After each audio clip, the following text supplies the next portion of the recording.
नमस्कार दोस्तों, स्वागत है आप सभी का हमारे इस YouTube channel learn with Ganesh में।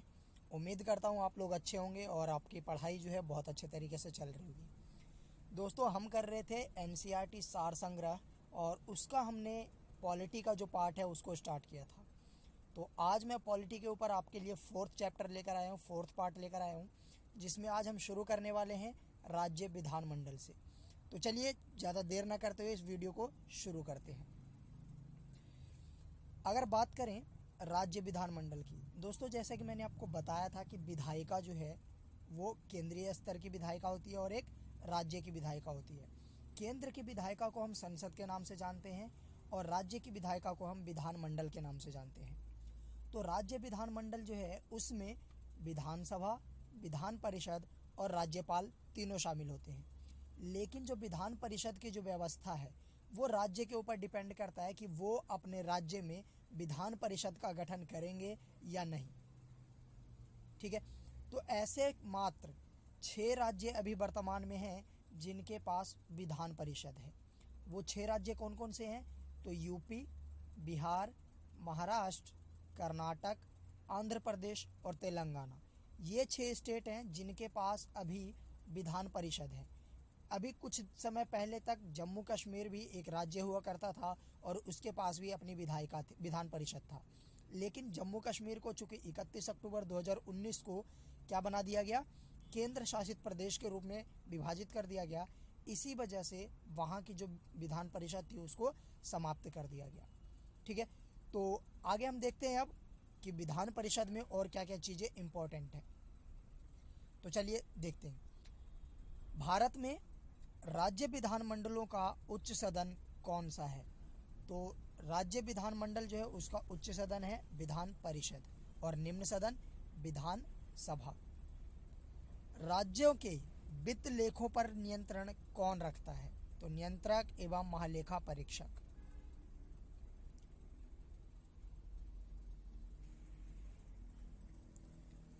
उच्च सदन विधान परिषद की स्थापना या समाप्ति संबंधित राज्य की विधानसभा द्वारा पूर्ण बहुमत से पारित प्रस्ताव और संसद द्वारा साधारण बहुमत से पारित प्रस्ताव के द्वारा किया जाता है। यानी कि किसी भी राज्य में विधान परिषद या फिर विधान परिषद का गठन जो है वो किसके द्वारा? वहाँ की विधानसभा द्वारा जब पूर्ण बहुमत से इस प्रस्ताव को पारित कर दिया जाएगा और संसद द्वारा इस बहुमत को पूर्ण बहुमत से पास कर दिया जाएगा, तभी जाकर जो है किसी भी राज्य में विधान परिषद यानी उसके उच्च सदन का गठन किया जा सकता है।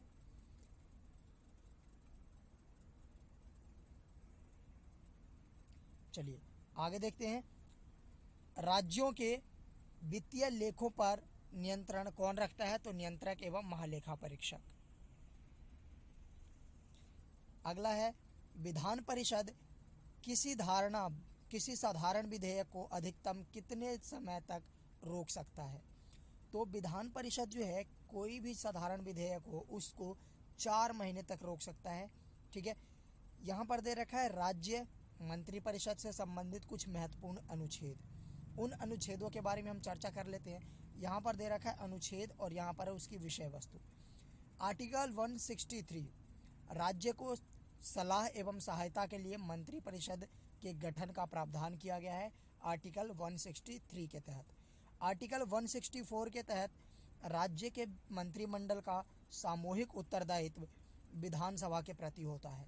जो मंत्रिमंडल होती है राज्य की वो किसके प्रति उत्तरदायी होती है? तो विधानसभा के प्रति। आर्टिकल 166 राज्य सरकार के कार्य का संचालन का वर्णन जो है 166 में किया गया है और 167 में राज्य को सूचना प्रदान करने का मुख्यमंत्री का कर्तव्य। यानी कि जो राज्य का मुख्यमंत्री होगा वो जितनी भी गतिविधियां जो भी कार्यात्मक कार्य कर रहा है उन सभी की सूचनाएं राज्यपाल को प्रदान करेगा। तो ये किस आर्टिकल के तहत? 167 के तहत। चलिए हम आगे देखते हैं। भारतीय संविधान के किस अनुच्छेद के अंतर्गत विधान परिषद भारतीय संविधान के किस अनुच्छेद के अंतर्गत विधानसभा को विधान परिषद का सृजन एवं उसे समाप्त करने का अधिकार है? तो आर्टिकल 169 169 के तहत कोई भी राज्य जो है संविधान परिषद का जो है सृजन कर सकता है और उसको समाप्त कर सकता है। राज्य की विधानसभाओं के सदस्यों की संख्या किस अनुच्छेद में निर्धारित की गई है? तो राज्यों के विधानसभाओं की सदस्य संख्या अनुच्छेद 170 में निर्धारित की गई है। राज्य विधानसभा के निर्वाचन का संचालन कौन करता है? तो भारत का निर्वाचन आयोग। चाहे केंद्र का चुनाव हो या फिर राज्य की विधानसभाओं का चुनाव हो, सारे चुनाव का संचालन वो कौन करता है? राज्य निर्वाचन आयोग। लेकिन पंचायती राज व्यवस्था में जो चुनाव होते हैं, पंचायतों का जो चुनाव होता है, उनके लिए राज्य चुनाव आयोग का गठन किया जाता है।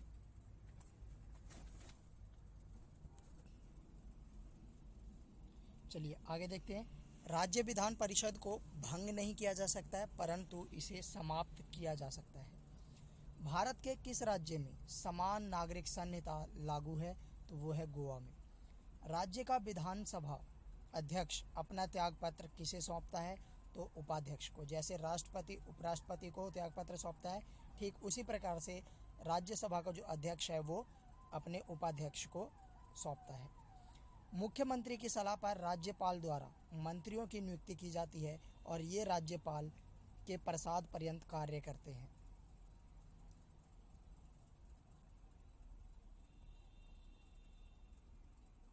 चलिए आगे देखते हैं। विधानसभा के सदस्यों की निर्हर्ताओं से संबंधित प्रश्नों पर अंतिम निर्णय किसके द्वारा लिया जाता है? तो वो लिया जाता है राज्यपाल द्वारा। विधानसभा का सदस्य निर्वाचित होने के लिए न्यूनतम आयु क्या है? तो वो है 25 ईयर्स यानी कि 25 साल। संविधान सभा के विघटन के पश्चात उसका अध्यक्ष अधिकतम 6 माह समय तक अपने पद पर बना रह सकता है। राज्य सरकार के मंत्रियों के वेतन एवं भत्ते का निर्धारण किसके द्वारा किया जाता है? राज्य विधानसभा द्वारा। वर्ष 1956 में कितने पुनर्गठन राज्यों में द्विसदनीय व्यवस्था थी, द्विसदनीय विधानमंडल थे? तो वो था 5, लेकिन वर्तमान में कितने हैं? 6। प्रथम महिला मुख्यमंत्री भारत के किस राज्य से बनी थी? तो वो बनी थी उत्तर प्रदेश से, सुचेता कृपलानी।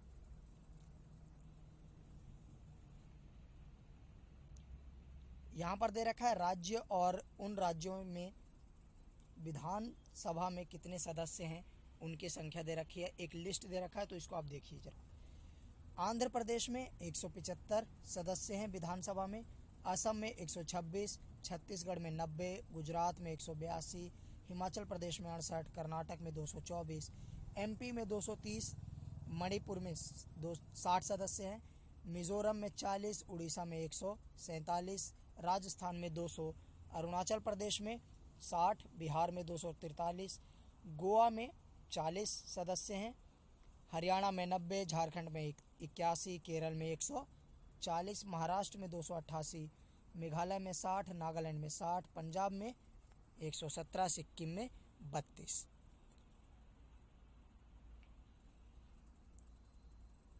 तमिलनाडु में 234, त्रिपुरा में 60, उत्तराखंड में 70, तेलंगाना में 119, उत्तर प्रदेश में सबसे ज़्यादा 403 और पश्चिम बंगाल में 294। तो ये तो दे रखा है कि कौन से विधानसभा में, किस राज्य की विधानसभा में सदस्यों की संख्या कितनी है। चलिए हम आगे देखते हैं ज़रा। यहाँ पर दे रखा है केंद्र शासित प्रदेशों में भी दिल्ली में 70 हैं और जम्मू कश्मीर में 84 है और पुडुचेरी के 30 है।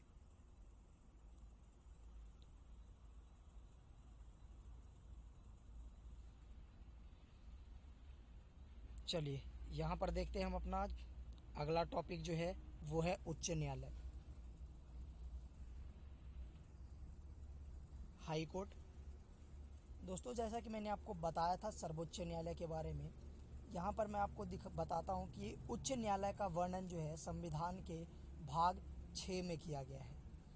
उच्च न्यायालय का वर्णन संविधान के भाग 6 में अनुच्छेद 214 से 231 के बीच में इसका वर्णन किया गया है।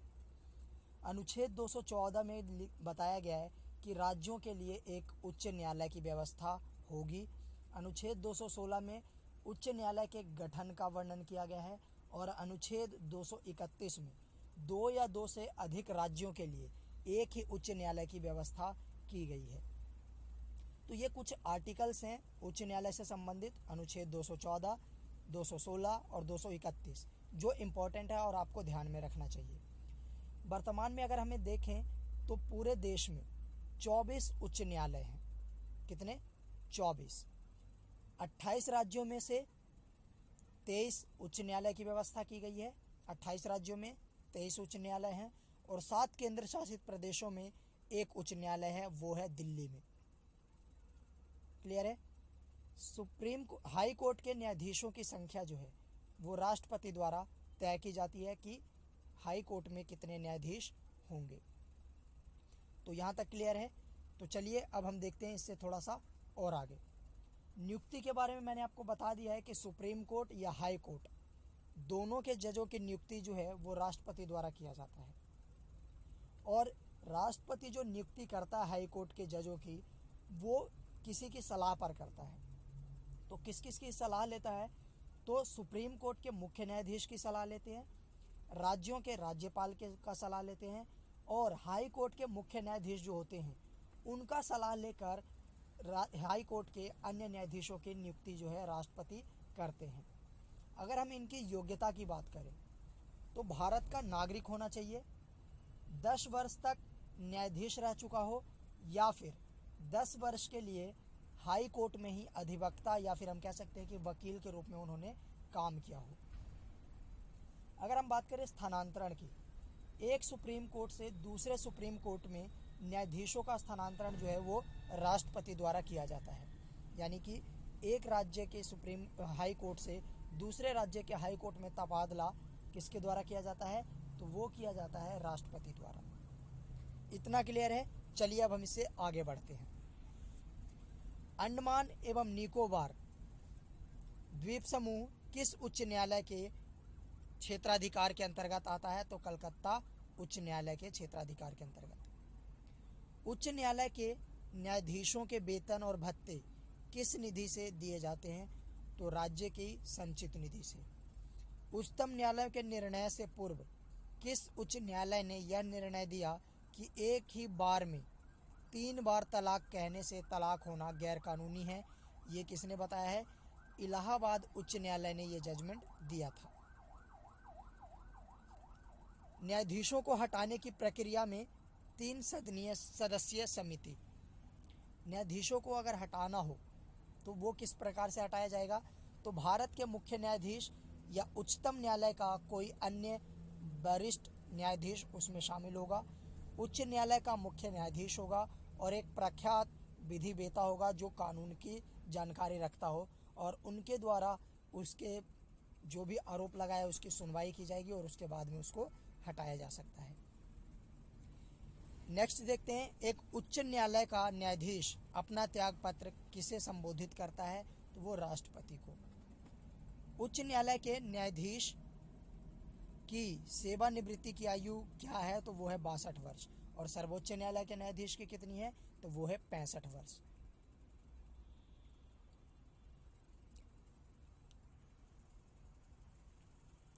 चलिए थोड़ा सा और आगे देखते हैं। जब सर्वोच्च न्यायालय किसी व्यक्ति अथवा संस्था को उसके दायित्व के निर्वहन हेतु रिट जारी करता है तो उस लेख को क्या कहते हैं? परमादेश। एक्चुअली में होता है क्या, सर्वोच्च न्यायालय और उच्च न्यायालय दोनों ही जो न्यायालय है वो क्या करता है? मौलिक अधिकारों की रक्षा के लिए रिट जारी करता है। ठीक है, और वो कितने प्रकार के? 5 प्रकार के रिट जारी करता है। जो सर्वोच्च न्यायालय है वो आर्टिकल 32 के तहत और जो उच्च न्यायालय है वो आर्टिकल 226 के तहत रिट जारी करता है। तो व्यक्ति को उनके कार्य, उनके दायित्वों का निर्वहन करने के लिए अगर सर्वोच्च न्यायालय द्वारा रिट जारी किया जाता है उसको हम कहते हैं परमादेश। रिट के ऊपर मैंने एक वीडियो बना रखा है, जो भी अध्यादेश जारी किया जाता है उसके ऊपर मैंने एक अच्छा वीडियो बना रखा है, आप उसको जाकर देख लीजिएगा, प्लेलिस्ट में आपको मिल जाएगा। 11th क्लास की प्लेलिस्ट है, उसमें आपको मिल जाएगा वो। भारत में उच्च न्यायालयों की कुल संख्या कितनी है? तो वो है 25।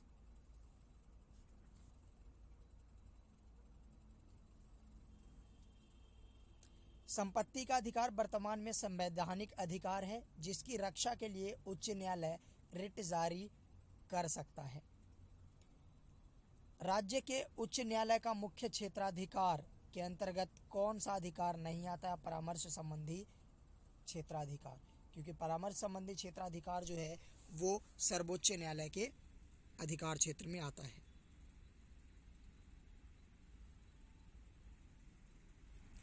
अधीनस्थ न्यायालयों की कार्य पद्धति का परीक्षण कौन सी याचिका करती है? तो वो है उत्प्रेक्षण। मैंने इसके ऊपर बहुत ही अच्छा, एक बहुत ही बढ़िया छोटा सा वीडियो बना रखा है, आप उसको देख लीजिएगा, सारी चीज़ें ये क्लियर हो जाएगी, पांचों जो रीट हैं वो क्लियर हो जाएगा। यहाँ बॉक्स में दे रखा है मूल अधिकारों का संरक्षण उच्च न्यायालय और उच्चतम न्यायालय दोनों की अधिकारिता में आता है। नेक्स्ट है, भारत के संविधान के अनुसार जिला न्यायाधीश के अंतर्गत कौन सम्मिलित नहीं होता है? अधिकरण न्यायाधीश। यहाँ उच्च न्यायालय से संबंधित कुछ अनुच्छेद दे रखे हैं, इसको आप चाहें तो पढ़ सकते हैं। हालांकि मैंने जो इम्पोर्टेंट आर्टिकल्स हैं वो आपको बता दिया है। 3-4 आर्टिकल्स जो बहुत ज़्यादा इम्पोर्टेंट है, 214, 216, 231, इसको आपको याद रखना ही रखना है। बाकी आप अगर पढ़ना चाहें तो इन आर्टिकल्स को भी आप पढ़ सकते हैं, यहाँ इसका स्क्रीनशॉट ले सकते हैं आप। ठीक है, तो चलिए हम आगे देखते हैं।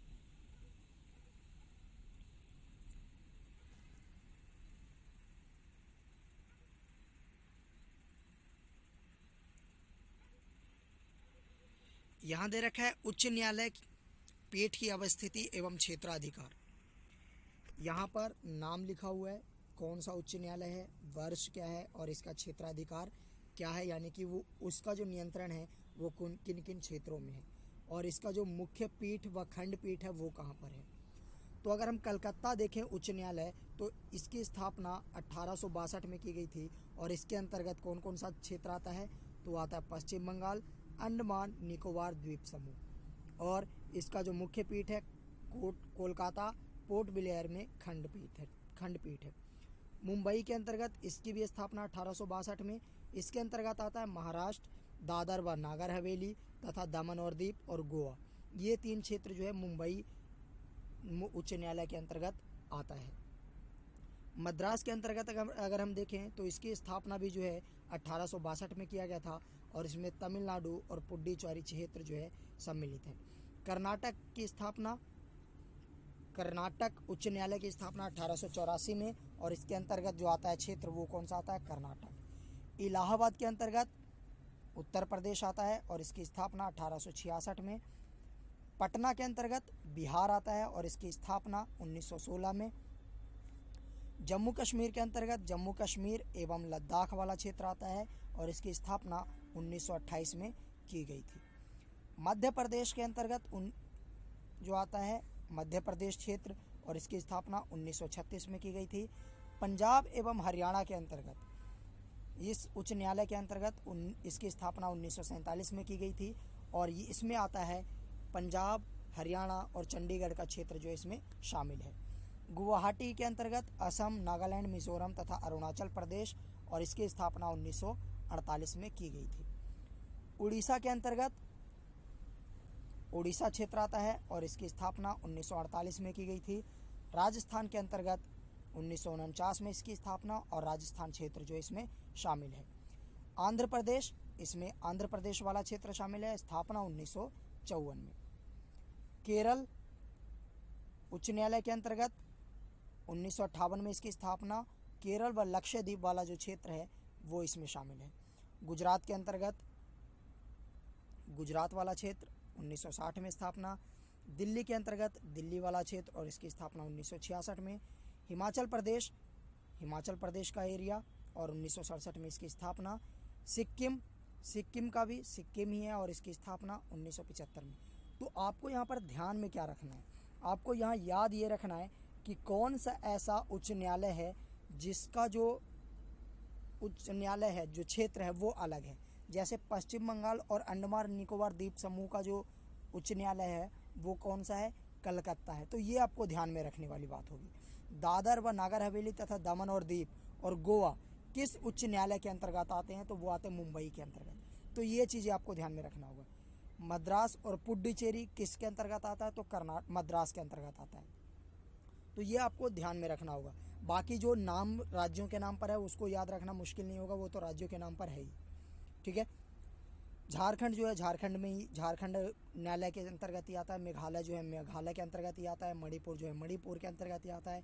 त्रिपुरा जो है त्रिपुरा उच्च न्यायालय के अंतर्गत ही आता है। तेलंगाना जो है वो तेलंगाना उच्च न्यायालय के ही अंतर्गत आता है।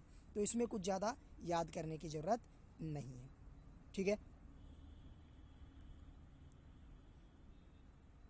चलिए, निवारक निरोध के अंतर्गत एक व्यक्ति को बिना मुकदमा चलाए कितने समय तक बंदी बनाया जा सकता है, तो 3 महीने तक उसको बंदी बनाया जा सकता है। इलाहाबाद उच्च न्यायालय का गठन कब हुआ था, तो 1866 ईस्वी में। उच्च न्यायालय की प्रथम महिला न्यायाधीश अन्ना चंडी थी तथा प्रथम महिला मुख्य न्यायाधीश लीला सेठ थी। आगे देखते हैं, न्यायालय में कार्यवाही लंबित होने की दशा में लागू की जाती है प्रतिषेध। उच्च न्यायालय की अधीक्षण शक्ति में सैन्य न्यायालय शामिल नहीं है। अगला जो है वो केंद्र और राज्य संबंध है, इसके बारे में देखते हैं। चलिए आगे देखते हैं, केंद्र राज्य संबंध। भारत की संघीय शासन प्रणाली किस देश के संविधान से प्रेरित है, तो वो है कनाडा। किस सूची के विषयों पर केंद्र व राज्य सरकारें दोनों कानून बना सकती है, तो वो है समवर्ती सूची। राज्य सूची पर राज्य सरकार, केंद्र सूची पर केंद्र सरकार और समवर्ती सूची पर दोनों ही कानून बना सकते हैं। केंद्र राज्य संबंध किस सूची में है, तो वो है 7वीं अनुसूची में। केंद्र राज्य संबंधों पर वर्ष 1971 में राजमन्नार का गठन किस राज्य द्वारा किया गया था, तो वो तमिलनाडु द्वारा किया गया था।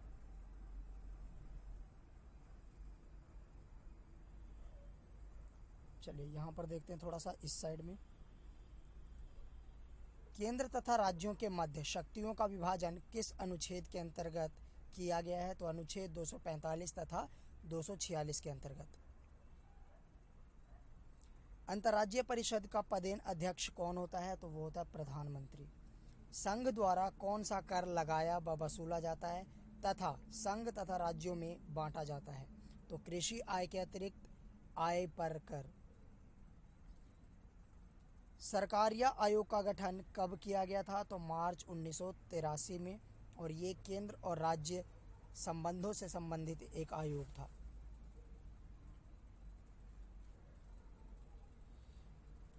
नेक्स्ट देखते हैं, संघ सूची में किए गए कुछ संशोधन के बारे में यहाँ पर दिया हुआ है।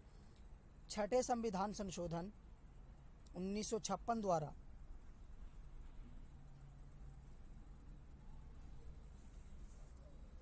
ये बार छठे संविधान संशोधन 1956 द्वारा प्रविष्ट संख्या 92 क्लॉज का जोड़ी गई। इसका विषय है समाचार पत्रों से भिन्न वस्तुओं के अंतर राज्यीय क्रय व विक्रय पर कर। 7वें संविधान संशोधन 1956 द्वारा प्रविष्ट संख्या 33 का लोप किया गया। इसका विषय है केंद्र के उद्देश्यों के लिए संपत्ति का अधिग्रहण। इसे संघ सूची से हटाकर समवर्ती सूची में शामिल किया गया। 42वां जो संविधान संशोधन किया गया वो किया गया 1976 द्वारा प्रविष्ट 2 क्लॉज का जोड़ी गई। इसका संबंध किसी राज्य में केंद्र के सशस्त्र बलों की नियुक्ति से है। 46वां संविधान संशोधन 1982 द्वारा प्रविष्ट संख्या 92 ख जोड़ी गई। इसका संबंध अंतर्राज्यीय व्यापार या वाणिज्य के दौरान होने वाले माल के पारेषण पर कर से है। 88वें संविधान संशोधन 2003 द्वारा प्रविष्ट संख्या 92 ग जोड़ी गई। इसका संबंध सेवा कर से था। नेक्स्ट देखते हैं, क्षेत्रीय परिषदों का सृजन किसके माध्यम से किया गया है, तो संसदीय कानूनों के द्वारा क्षेत्रीय परिषदों का गठन किया गया है। अंतर्राज्यीय परिषद का उपबंध किस अनुच्छेद में किया गया है, तो अनुच्छेद 263 में। रेडियो और दूरदर्शनों के विज्ञापनों पर कर कौन लगाता है? तो वो राज्य सरकार द्वारा कर लगाया जाता है। भारतीय संविधान का अनुच्छेद 249 राज्य सूची के विषयों के संबंध में संसद की विधायी शक्तियों से संबंधित है। इसका मतलब है कि अनुच्छेद 239 के तहत अगर राज्य सूची का कोई विषय ऐसा है जिस पर अगर राज्य सरकार चाहे कि इस पर केंद्र सरकार को कानून बनाना चाहिए, तो आर्टिकल 249 के तहत संसद या केंद्र सरकार जो है राज्य सूची के विषय पर भी कानून बना सकता है। ठीक है। नेक्स्ट दे रखा है, केंद्र सरकार जल विवादों के समाधान के लिए न्यायाधिकरण यानी कि ट्रिब्यूनल की स्थापना भी कर सकती है। आगे देखते हैं, केंद्र तथा राज्यों के मध्य शक्तियों का विभाजन किस अनुच्छेद के अंतर्गत किया गया? तो अनुच्छेद 245 और 46 के अंतर्गत। ये हमने आखिर शायद देख लिया है जी। चलिए, संघीय कर के बारे में दिया हुआ है, संघ सूची प्रविष्ट 82 से 92 के बीच में। यहाँ पर दे रखा आयकर, कृषि आय को छोड़कर सीमा शुल्क, निर्यात शुल्क सहित तंबाकू और अन्य वस्तुओं पर उत्पाद शुल्क। ये है संघीय कर, यानी कि संघ द्वारा जो कर लगाया जाता है वो कौन कौन सा है? तो एक तो है आयकर, कृषि आय को छोड़ देते हैं तो बाकी सभी आयकर पर शुल्क जो है वो संघीय कर द्वारा लगाया जाता है। सीमा शुल्क, निर्यात शुल्क भी उसमें शामिल है। तंबाकू तथा अन्य वस्तुओं पर उत्पाद शुल्क, जिसमें अल्कोहलिक पेय पदार्थ, अफीम, गांजा, मादक औषधि तथा मादक पदार्थों को छोड़कर बाकी सभी चीज़ें जो हैं उन पर कौन लगाता है? तो वो केंद्र सरकार। अगला है निगम कर। नेक्स्ट है व्यक्तियों तथा कंपनियों की संपत्ति के पूंजी पर कर, कृषि भूमि को छोड़कर। नेक्स्ट है संपदा शुल्क, कृषि भूमि से भिन्न संपत्ति पर, यानी कि केंद्र सरकार द्वारा कौन कौन सा टैक्स लिया जाता है उसका यहाँ पर कलेक्शन दिया हुआ है। नेक्स्ट है संपदा के उत्तराधिकार पर शुल्क, रेल, समुद्र या वायु मार्ग द्वारा ले जाए जाने वाले वस्तुओं और यात्रियों पर सीमा शुल्क तथा रेल भाड़ों और माल भाड़ों पर कर। स्टॉक एक्सचेंज तथा वायदा बाजार के समव्यवहारों पर स्टाम्प शुल्क से भिन्न कर। स्टाम्प शुल्क, समाचार पत्रों के क्रय विक्रय तथा उनसे प्रकाशित विज्ञापनों पर कर। ये सारे कर किसके द्वारा लिए जाते हैं? तो ये लिए जाते हैं केंद्र सरकार द्वारा। उसके अलावा है माल के प्रेषण पर कर, उसके बाद में सेवाओं पर कर। केंद्र राज्य जल विवादों के समाधान के लिए न्यायाधिकरण यानी कि ट्रिब्यूनल की स्थापना भी कर सकती है। यहाँ पर दे रखा है राज्य सूची प्रविष्ट राज्य कर, यानी कि राज्य द्वारा कौन कौन सा कर लिया जाता है। तो ये है भू राजस्व या लगान कर, कृषि पर आयकर, कृषि भूमि के उत्तराधिकार पर कर, कृषि भूमि पर संपदा शुल्क, भूमि और भवनों पर कर, खनिज अधिकारों पर कर, शराब, अफीम, गांजा, अन्य मादक पदार्थों और औषधियों के उत्पादन पर कर, स्थानीय उपयोग तथा विक्रय के लिए वस्तुओं के प्रवेश पर कर। इसके अलावा है विद्युत के उपयोग एवं बिक्री पर कर, समाचार पत्रों के विभिन्न वस्तुओं के क्रय विक्रय पर कर, रेडियो या दूरदर्शनों के विज्ञापन पर कर, सड़क तथा अंतर्देशीय जलमार्ग द्वारा ले जाए जाने वाले वस्तुओं या यात्रियों पर कर, सड़कों पर प्रयुक्त वाहनों पर कर, जीव जंतुओं और नौकाओं पर कर, पथ कर या मार्ग कर, व्यापार, व्यवसाय और रोजगार पर कर, प्रति व्यक्ति कर, यानी कि इसके अलावा है विलासिता की वस्तुओं पर कर, स्टाम्प शुल्क। इसके अलावा उपयुक्त विषयों में से किसी के संबंध में शुल्क, किंतु इसमें न्यायालय में ली जाने वाली शुल्क शामिल नहीं है। संविधान के किस अनुच्छेद में प्रावधान किया गया कि विधि के प्राधिकार के बिना ना तो कोई कर लगाया जा सकता है और ना ही एकत्रित किया जा सकता है। तो आर्टिकल 265 के तहत सरकारिया आयोग का गठन संघ और राज्यों के मध्य संबंधों की समीक्षा करने के लिए हुआ था। अंतर्राज्यीय परिषद का गठन कब किया गया था? तो ये किया गया था 18 मई 1990 को। तत्कालीन प्रधानमंत्री श्री विश्वनाथ प्रताप सिंह की अध्यक्षता में अंतर्राज्यीय परिषद की प्रथम बैठक 10 अक्टूबर 1990 में हुई थी।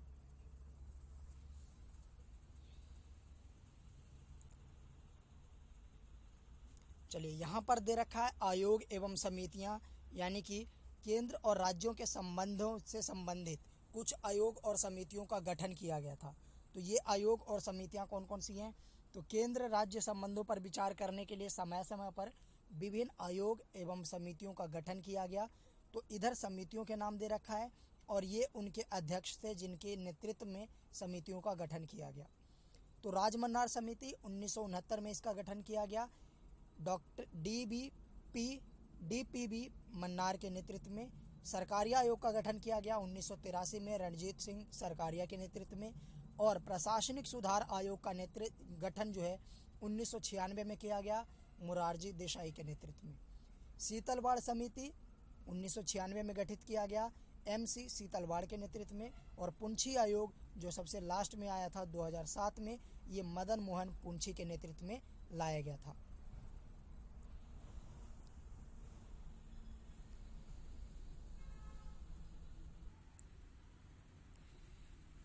आगे है केंद्र राज्य संबंधों को विशेष रूप से किस प्रसंग में म्यूनिसिपल संबंध कहा गया है? तो वित्तीय मामलों में राज्य पर केंद्र के नियंत्रण के प्रसंग में। बॉक्स में दे रखा है आर्टिकल 312 के अंतर्गत राज्यसभा में उपस्थित और मतदान करने वाले सदस्यों के 2/3 बहुमत से पारित प्रस्ताव द्वारा संसद को किसी नई अखिल भारतीय सेवा के सृजन का अधिकार दिया गया है। नेक्स्ट है भारतीय संविधान के किस भाग में केंद्र राज्य विधायी संबंधों का विवरण दिया गया है? तो भाग 11 में। जल संबंधी विवादों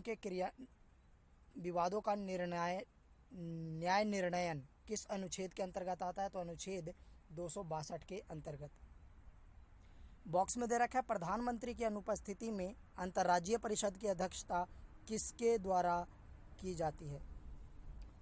प्रधानमंत्री की अनुपस्थिति में अंतर्राज्यीय परिषद की अध्यक्षता उसके द्वारा नियुक्त कैबिनेट स्तर के मंत्री द्वारा की जाती है। यह सुझाव किस समिति ने दिया कि राज्यपाल के प्रसाद पर्यंत राज्य मंत्री परिषद के पद धारित करने से संबंधित प्रावधान समाप्त कर दिया जाए? तो राजमन्नार समिति ने। नेक्स्ट है भारतीय संविधान में संघ और राज्यों के प्रशासनिक संबंधों का उल्लेख किन अनुच्छेद में किया गया है? तो अनुच्छेद 256 से 263 तक। अंतर्राज्यीय परिषद के गठन का प्रावधान किस अनुच्छेद में वर्णित है? तो अनुच्छेद 263 में। यहाँ पर बॉक्स में दिया हुआ है अनुच्छेद 262 के अंतर्गत प्रदत्त शक्तियों के प्रयोग से संसद द्वारा नई बोर्ड अधिनियम 1956 तथा अंतर्राज्यीय जल विवाद अधिनियम 1956 पारित किया गया। जल विवाद अधिनियम 1956 के अंतर्गत केंद्र सरकार ऐसे विवादों के समाधान के लिए न्यायाधिकरण यानी ट्रिब्यूनल की स्थापना भी कर सकती है।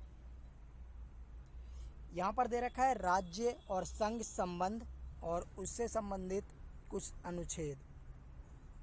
तो इनके बीच में जो है देखते हैं विधायी संबंध, प्रशासनिक संबंध और वित्तीय संबंधों को। तो केंद्र और राज्यों के बीच में विधायी संबंध, प्रशासनिक संबंध और वित्तीय संबंध कैसा है उसके बारे में हम थोड़ा सा चर्चा कर लेते हैं। अगर हम बात करें सबसे पहले विधायी संबंध की, तो अनुच्छेद 245 संसद और राज्य विधायिका द्वारा बनाए गए कानूनों का विस्तार है। अनुच्छेद 246 संसद और राज्य विधायिका द्वारा बनाए गए विशेष मामलों के कानून। अनुच्छेद 247 कुछ निश्चित अतिरिक्त न्यायालयों के गठन हेतु संसद की शक्ति। और अनुच्छेद 249 संसद द्वारा राष्ट्रहित के राज्य सूची के किसी विषय पर विधान के निर्माण हेतु राज्यसभा द्वारा पहल। अनुच्छेद 250 के तहत आपातकाल के दौरान राज्य सूची के किसी विषय पर विधि निर्माण की शक्ति संसद को प्राप्त है। अनुच्छेद 251 के तहत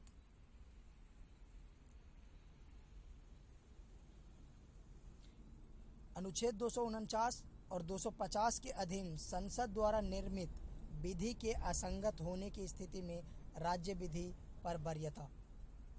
अनुच्छेद 252 दो या दो से अधिक राज्यों के लिए उनकी सहमति से विधि बनाने की संसद की शक्ति और उस विधि को किसी अन्य राज्य द्वारा अंगीकार किया जाना। अनुच्छेद 253 अंतर्राष्ट्रीय करारों को प्रभावी बनाने के लिए विधान निर्मित करने की संसद की शक्ति, यानी कि कई सारे ऐसे राज्य सूची से संबंधित भी प्रावधान है जिस पर केंद्र सरकार जो है वो कानून बना सकती है। और यहाँ पर अलग अलग आर्टिकल्स दे रखा है कि किस आर्टिकल के तहत केंद्र सरकार राज्य सूची के विषयों पर भी कानून बनाने का अधिकार रखता है। आर्टिकल 255 को अगर देखें तो सिफारिशों और पूर्व मंजूरी के बारे में अपेक्षाओं को केवल प्रक्रिया का विषय मानना और इस आधार पर उसे खारिज न करना। आगे अगर हम देखें तो प्रशासनिक संबंधों में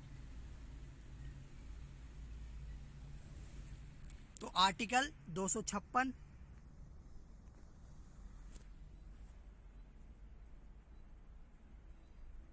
संसद द्वारा निर्मित विधि के अनुपालन को सुनिश्चित करने के लिए संघ द्वारा राज्यों को निर्देश दिया जाता है। अनुच्छेद 257 संघ की कार्यपालिका शक्ति के प्रयोग के साथ साथ राष्ट्रीय स्मारक के महत्व के संचार साधनों के निर्माण और संरक्षण के संदर्भ में संघ का राज्य पर नियंत्रण। आर्टिकल 258 के अंतर्गत कुछ मामलों में संघ द्वारा राज्यों को शक्ति प्रदान करने का संघ का अधिकार। आर्टिकल 258 का राज्य द्वारा केंद्र को कार्य सौंपने की शक्ति। 260 भारत से बाहर के क्षेत्रों के संबंध में संघ के अधिकार। आर्टिकल 261 सार्वजनिक कार्य अभिलेख और न्यायिक कार्यवाही। आर्टिकल 252 अंतर्राज्यीय नदी के जल विवाद के हल के लिए न्यायाधिकरण का गठन, यानी कि ट्रिब्यूनल का जो गठन किया जाता है वो किस आर्टिकल के तहत किया जाता है तो आर्टिकल 262 के तहत किया जाता है। अनुच्छेद 263 के तहत अंतर्राज्यीय परिषद का गठन। ये मोस्ट इम्पॉर्टेंट है कि केंद्र सरकार या संसद जो है किस आर्टिकल के तहत अंतर्राज्यीय परिषद का गठन करता है तो आर्टिकल 263 के तहत। आगे देखते हैं वित्तीय संबंध।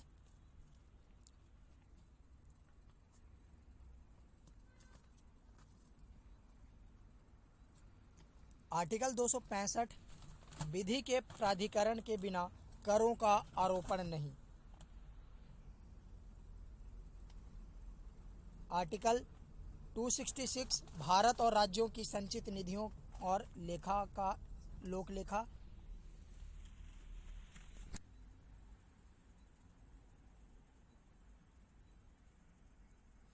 आर्टिकल 267 आकस्मिकता निधि।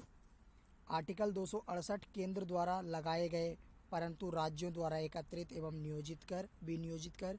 अनुच्छेद 270 संघ द्वारा लगाए गए और संग्रहित किंतु संघ राज्य के बीच वितरित किए जाने वाले कर।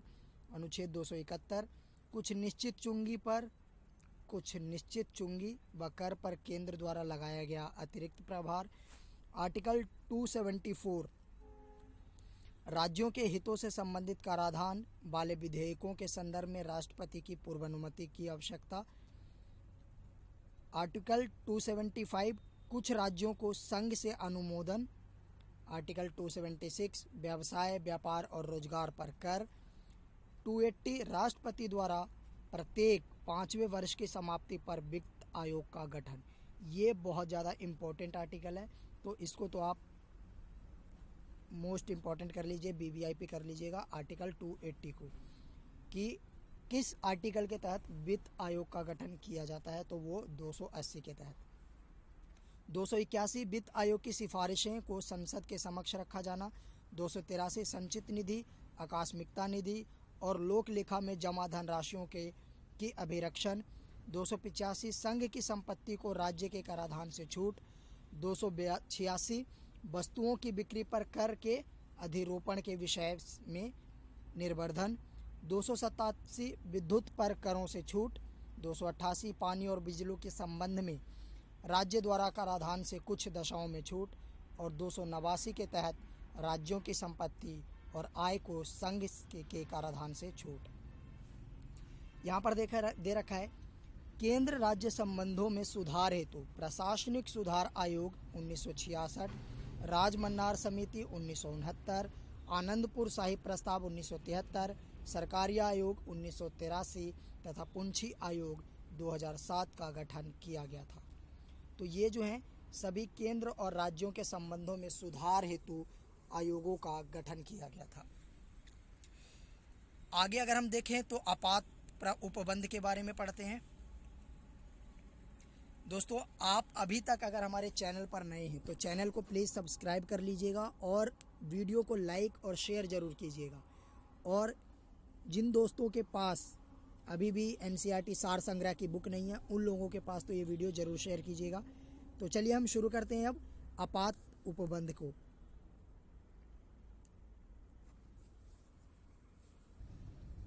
तो आपातकाल के संदर्भ में जो है 3 आर्टिकल बहुत ज़्यादा इम्पोर्टेंट है। उन 3 आर्टिकलों को मैं बता देता हूँ यहाँ पर। आर्टिकल 352, आर्टिकल 356 और आर्टिकल 360।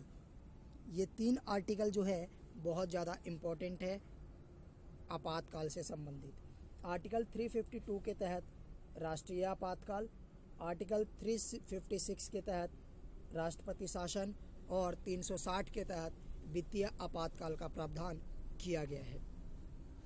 अगर हम बात करें राष्ट्रीय आपातकाल की तो अभी तक भारत में 3 बार राष्ट्रीय आपातकाल लगाया जा चुका है, 1962 में, 1971 में और 1975 में। ठीक है, तो ये 3 बार राष्ट्रीय आपातकाल लगाया जा चुका है।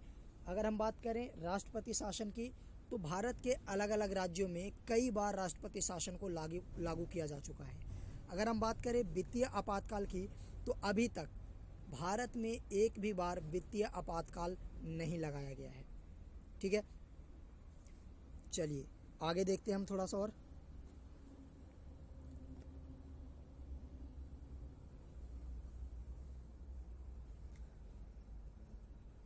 आपातकाल में किसी राज्य विधानसभा की अवधि बढ़ाई जा सकती है, किसके द्वारा? संसद द्वारा। किसने कहा था कि राष्ट्रपति का आपातकालीन अधिकार संविधान के साथ धोखा है? तो ये कहा था हृदयनाथ कुंजरू ने। राज्य में राष्ट्रपति शासन किसकी सलाह पर लागू किया जाता है? तो वो राज्यपाल की सलाह पर। राष्ट्रपति शासन अधिकतम अवधि कितनी अवधि तक लगाया जा सकता है? तो वो 3 वर्ष तक। आगे देखते हैं।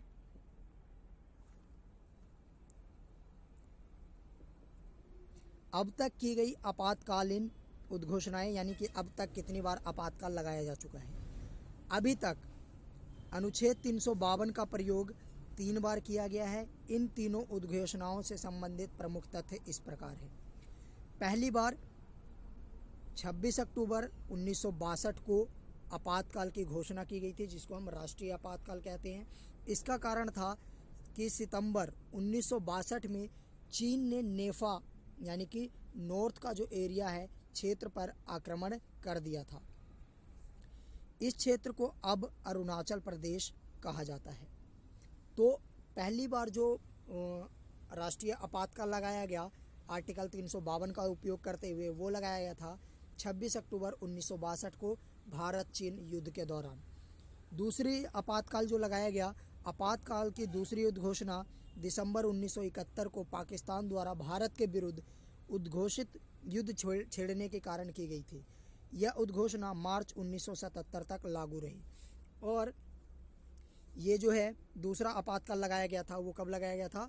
1971 में भारत पाक युद्ध के दौरान। तीसरा आपातकाल जो है वो लगाया गया 25 जून 1975 को, और ये जो है 1977 में वापस लिया गया। और ये जो तीसरी आपातकाल है वो इंदिरा गांधी के द्वारा लगाया गया था। आगे अगर हम बात करें, भारतीय संविधान के अनुच्छेद 352 के अनुसार राष्ट्रीय आपातकाल की घोषणा किस तरीके से, किस कंडीशन में कर सकते हैं? तो एक तो युद्ध की कंडीशन में, बाह्य आक्रमण के कंडीशन में, अथवा सशस्त्र विद्रोह के आधार पर 352 का प्रयोग किया जा सकता है और 352 के तहत राष्ट्रीय आपातकाल की घोषणा की जा सकती है। राष्ट्रीय आपातकाल के लिए 3 कंडीशन, या तो राष्ट्रीय कोई युद्ध हो रहा हो, या फिर किसी बाहरी आक्रमण का खतरा हो, या फिर सशस्त्र विद्रोह की आशंका हो। इन तीनों आधार पर राष्ट्रीय आपातकाल लगाया जा सकता है और अभी तक 3 बार लगाया भी जा चुका है। नेक्स्ट देखते हैं, भारतीय संसद के किस अनुच्छेद के अंतर्गत भारत सरकार का दायित्व है कि वह बाह्य आक्रमण एवं आंतरिक अशांति से राज्यों की रक्षा करे? तो ये जो दायित्व है ये आर्टिकल 355 के तहत है केंद्र सरकार के पास। भारतीय संविधान के किस अनुच्छेद के अंतर्गत किसी राज्य में राष्ट्रपति शासन लागू किया जा सकता है? तो राष्ट्रपति शासन लागू करने के लिए आर्टिकल 356 का उपयोग किया जाता है। भारत में वित्तीय आपातकाल, फाइनेंशियल इमरजेंसी की घोषणा अभी तक एक बार भी नहीं की गई है। नेक्स्ट देखते हैं, राष्ट्रपति मूल अधिकारों अनुच्छेद 20 एवं 21 के अतिरिक्त के क्रियान्वयन को किस अनुच्छेद के अंतर्गत स्थगित कर सकता है? तो वो है अनुच्छेद 359 के तहत।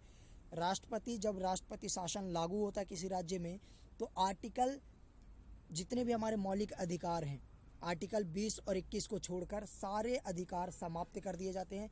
और ये किस आर्टिकल के तहत होता है? तो आर्टिकल 359 के तहत। संसद द्वारा आपातकाल की घोषणा का अनुमोदन कितनी अवधि के अंतराल में होना आवश्यक है? तो 1 माह की अवधि के अंतराल में। भारतीय संविधान के अनुच्छेद 356 के अंतर्गत राष्ट्रपति शासन सर्वप्रथम किस राज्य में लागू किया गया था? तो ये लागू किया गया था पंजाब में। बॉक्स में दे रखा है, राष्ट्रीय आपातकाल में लोकसभा की अवधि आपातकाल की समाप्ति तक बढ़ाई जा सकती है, लेकिन एक समय में केवल एक बार के लिए ही बढ़ाई जा सकती है, और ऐसा इंदिरा गांधी सरकार द्वारा किया जा चुका है। यहाँ पर आपातकाल के संदर्भ में दे रखा है आपातकाल के प्रकार एवं उसके प्रभावों के बारे में। तो इसको हम देख लेते हैं थोड़ा सा। आर्टिकल 352 राष्ट्रीय आपातकाल, आर्टिकल 356 राज्य आपातकाल जिसको हम राष्ट्रपति शासन भी कहते हैं, और आर्टिकल 356 वित्तीय आपातकाल। राष्ट्रीय आपातकाल के दौरान संघ और राज्यों के मध्य शक्तियों का विभाजन समाप्त हो जाता है और संघ सूची के विषयों पर भी विधि का निर्माण केंद्र सरकार कर सकती है। इसके अलावा भारत की संघात्मक प्रणाली एकात्मक रूप में कार्य करने लग जाती है। जब राष्ट्रीय आपातकाल लगता है तो जितने भी संघ सूची के विषय हैं उन पर संसद द्वारा कानून बनाया जाता है। दूसरा, जो संघीय व्यवस्था संघीय शासन प्रणाली भारत में अपनाई गई है उसके स्थान पर एकात्मक शासन प्रणाली लागू हो जाती है। और अब तक राष्ट्रीय आपातकाल का प्रयोग कितनी बार किया जा चुका है? तो वो 3 बार किया जा चुका है। राष्ट्रपति शासन के में राज्य विधानसभाएं भंग कर दी जाती हैं और शक्तियों का विभाजन भी समाप्त हो जाता है। भारत की शासन प्रणाली एकात्मक स्वरूप ग्रहण कर लेती है। अब तक राष्ट्रपति शासन का प्रयोग 120 बार से भी ज़्यादा किया जा चुका है। तो आप सोच सकते हैं कि राष्ट्रपति शासन का उपयोग भारत के अलग अलग राज्यों में किस बड़े स्तर पर होता है। वित्तीय आपातकाल में संघ और राज्यों के मध्य करों का विभाजन स्थापित कर दिया जाता है।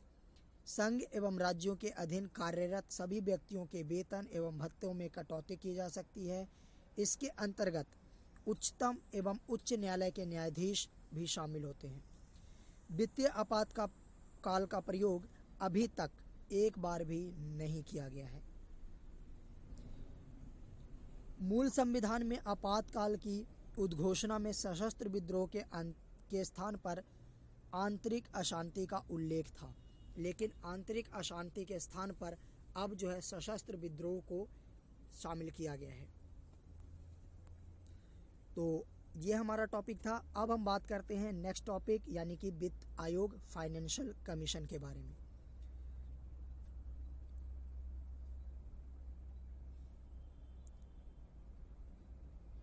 चलिए देखते हैं हम वित्त आयोग की अगर हम संरचना की बात करें तो अध्यक्ष जो है सार्वजनिक कार्यों का अनुभव रखने वाला व्यक्ति होता है। सदस्य उच्च न्यायालय के न्यायाधीश की योग्यता रखने वाला व्यक्ति इसका सदस्य हो सकता है। सरकार के वित्त एवं लेखाओं का ज्ञान रखने वाला व्यक्ति, वित्तीय एवं प्रशासनिक मामलों का अनुभव रखने वाला व्यक्ति, आर्थिक मामलों का विशेषज्ञ व्यक्ति वित्त आयोग का सदस्य बन सकता है। वित्त आयोग द्वारा की गई सिफारिशों को संसद सदन में के समक्ष कौन रखवाता है? तो वित्त आयोग द्वारा जो भी सिफारिश की जाती है उसको संसद में कौन रखवाता है? तो राष्ट्रपति के द्वारा इसको रखवाया जाता है। भारत में वित्त आयोग का गठन किस अनुच्छेद के अंतर्गत किया जाता है? मोस्ट इंपॉर्टेंट है ये, आर्टिकल 280 के तहत। वित्त आयोग का कार्यकाल कितना होता है? तो 5 वर्ष का होता है। वित्त आयोग के अध्यक्ष के अतिरिक्त कुल कितने सदस्य होते हैं वित्त आयोग में? तो इसमें 4 अन्य सदस्य होते हैं। अध्यक्ष तो होता ही है, साथ ही साथ 4 अन्य सदस्य भी इसमें शामिल होते हैं। भारत के वित्त आयोग कब कब वित्त आयोग का गठन किया गया इसके बारे में तो जरा देखते हैं। अभी तक टोटल 15 वित्त आयोग का गठन किया जा चुका है। तो इसके बारे में आप एक बार रीड कर लीजिएगा, किसकी अनुशंसा पर कब किया गया, कौन सा अध्यक्ष थे, तो इसके बारे में एक बार रीड कर लीजिएगा। ठीक है, इसमें कुछ समझाने वाला है नहीं। भारत में प्रथम वित्त आयोग का गठन वर्ष 1951 में किया गया था। इसके अध्यक्ष के.सी. नियोगी थे। चलिए हम आगे देखते हैं। अब भारत में केंद्र राज्य के मध्य वित्त संबंध किसकी संस्तुति से निर्धारित होते हैं? तो वित्त आयोग की संस्तुति से। बॉक्स में दे रखा है कि वित्त आयोग का मुख्य कार्य केंद्रीय करों में राज्य के भाग तथा केंद्र द्वारा राज्यों के लिए दी जाने वाली वित्तीय सहायता को निर्धारित करना है।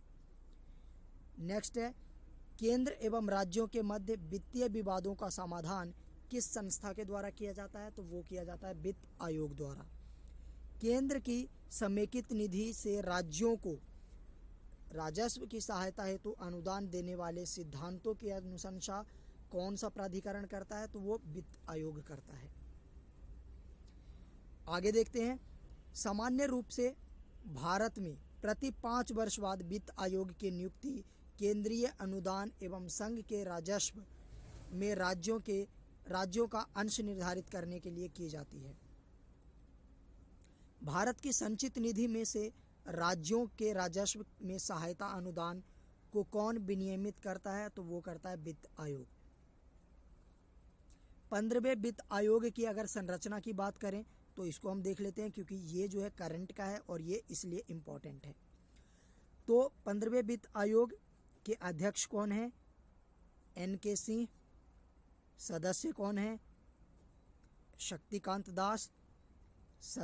अन्य सदस्य कौन है? एक अनूप सिंह, डॉक्टर अशोक लहिड़ी और डॉक्टर रमेश चंद्र। सचिव कौन है? तो अरविंद मेहता।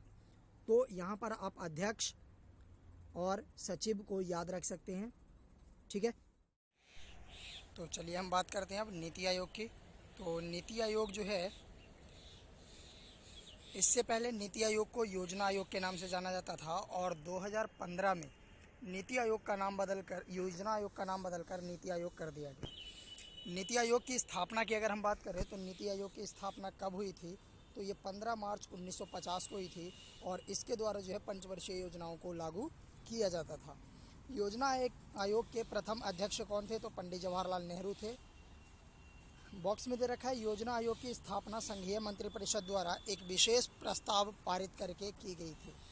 नीति आयोग कौन सा निकाय है? तो ये है एक गैर संवैधानिक निकाय। योजना आयोग के स्थान पर नीति आयोग का गठन कब किया गया? तो 1 जनवरी 2015 को योजना आयोग के स्थान पर नीति आयोग का गठन किया गया और योजना आयोग को समाप्त करके नीति आयोग को लाया गया। नीति आयोग का अध्यक्ष कौन होता है? तो नीति आयोग का जो अध्यक्ष होता है वो प्रधानमंत्री होता है। नीति आयोग की अगर हम संरचना की बात करें तो नीति आयोग अध्यक्ष जो है भारत के प्रधानमंत्री होते हैं। गवर्नर काउंसिल में सभी राज्यों के मुख्यमंत्री और संघ राज्य क्षेत्रों के उपराज्यपाल शामिल होते हैं। विशेष आमंत्रित सदस्य विभिन्न क्षेत्रों के विशेषज्ञ प्रधानमंत्री द्वारा इसमें नामित होते हैं। उपाध्यक्ष जो है प्रधानमंत्री द्वारा नियुक्त किए जाते हैं और सदस्य जो होते हैं इसके पूर्णकालिक होते हैं। अंशकालिक सदस्य अग्रणी विश्वविद्यालय, शोध संस्थाओं और अन्य सुसंगत संस्थाओं से अधिकतम 2 पदेन सदस्य अंशकालिक सदस्य श्रेणी के आधार पर होंगे। पदेन सदस्य केंद्रीय मंत्रिपरिषद से अधिकतम 4 सदस्य प्रधानमंत्री द्वारा नामित किए जाते हैं। मुख्य कार्यकारी अधिकारी के रूप में भारत सरकार के सचिव स्तर का अधिकारी निश्चित कार्यकाल हेतु प्रधानमंत्री द्वारा नियुक्त किया जाता है। अगर हम बात करें सचिवालय की, आवश्यकता के अनुसार इसकी स्थापना होती है। विशिष्ट मुद्दों और ऐसे आकस्मिक मामले जिनका संबंध एक से अधिक राज्य या क्षेत्र से हो को देखने के लिए क्षेत्रीय परिषदों का गठन किया जाता है। ये परिषदें विशिष्ट कार्यकाल के लिए बनाई जाती हैं और जब इनका विशिष्ट काम खत्म हो जाता है तो ये कार्यकाल जो है इनका ख़त्म कर दिया जाता है, समाप्त कर दिया जाता है।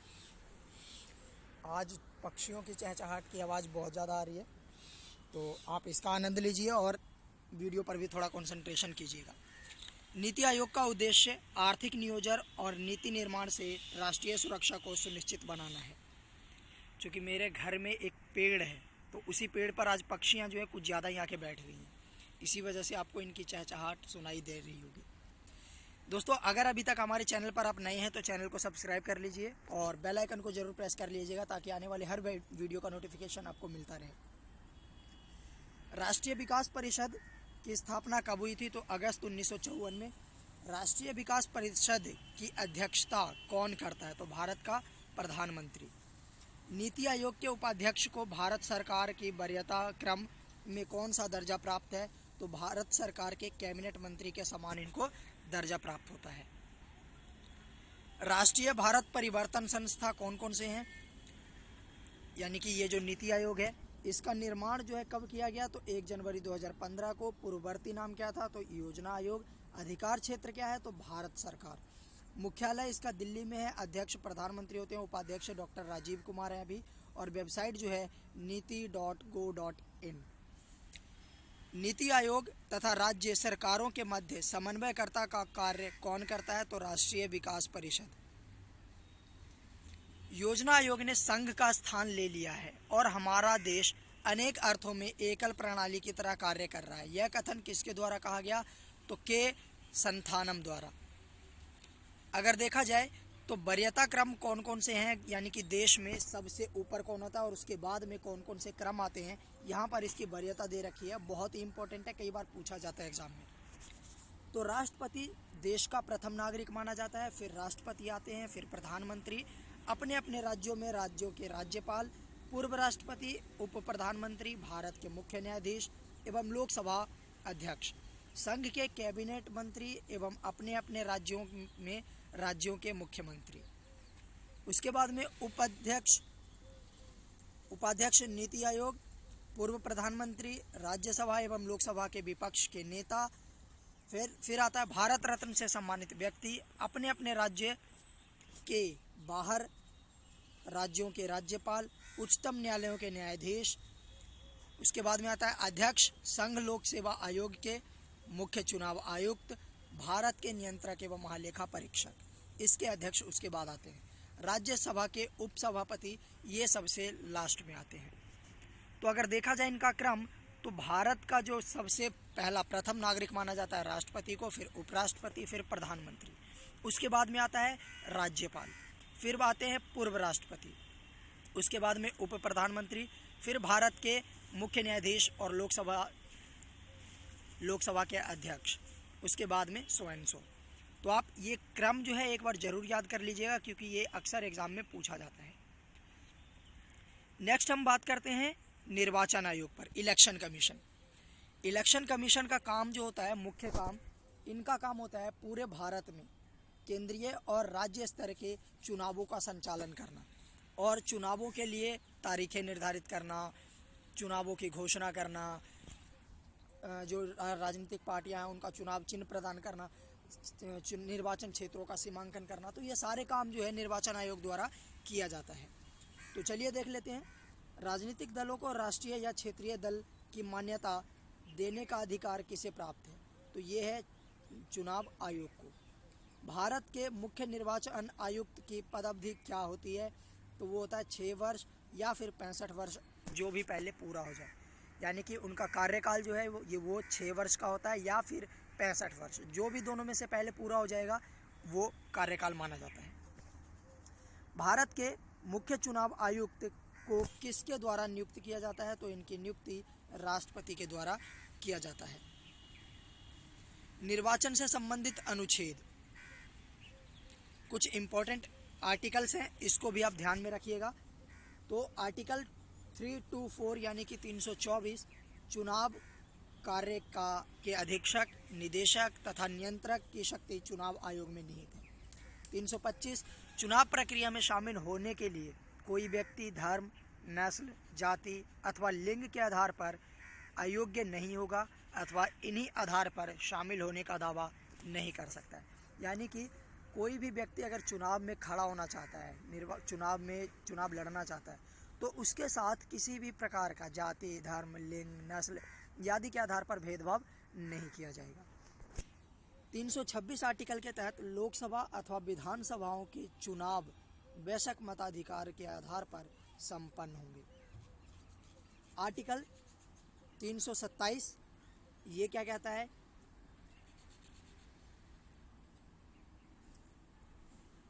विधानमंडलों के चुनाव के संबंध में उपबंध करने की संसद की शक्ति।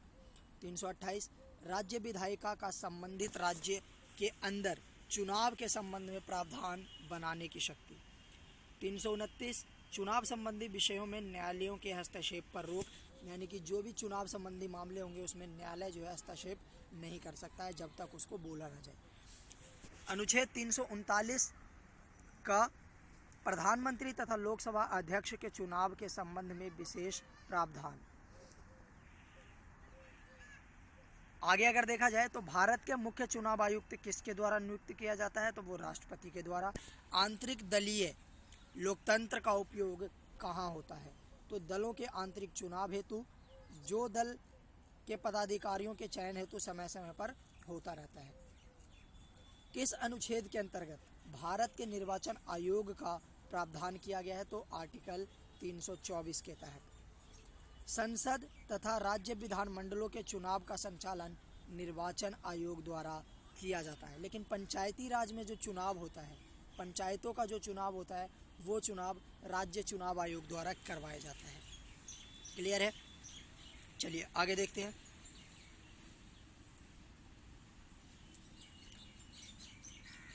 मुख्य चुनाव आयुक्त को किस प्रकार उसके पद से हटाया जा सकता है? तो संसद के दोनों सदनों के सदस्यों द्वारा 2/3 बहुमत से प्रमाणित कदाचार के आधार पर उनको हटाया जा सकता है। यानी कि संसद में अगर 2/3 बहुमत से ये प्रस्ताव पारित कर दिया जाए कि मुख्य चुनाव आयुक्त ने कोई घोटाला किया है या फिर कोई गलत काम किया है, तो जो है उसको हटाया जा सकता है। राष्ट्रपति का चुनाव किसके द्वारा संचालित किया जाता है? तो भारत के निर्वाचन आयोग द्वारा। 61वें संविधान संशोधन 1989 के अंतर्गत मतदान की न्यूनतम आयु 21 वर्ष से घटाकर 18 वर्ष कर दी गई थी। तो ये किस संविधान संशोधन? तो 61वें संविधान संशोधन द्वारा। कब? तो 1989 में। पहले जो मतदान की आयु थी वो 21 वर्ष थी।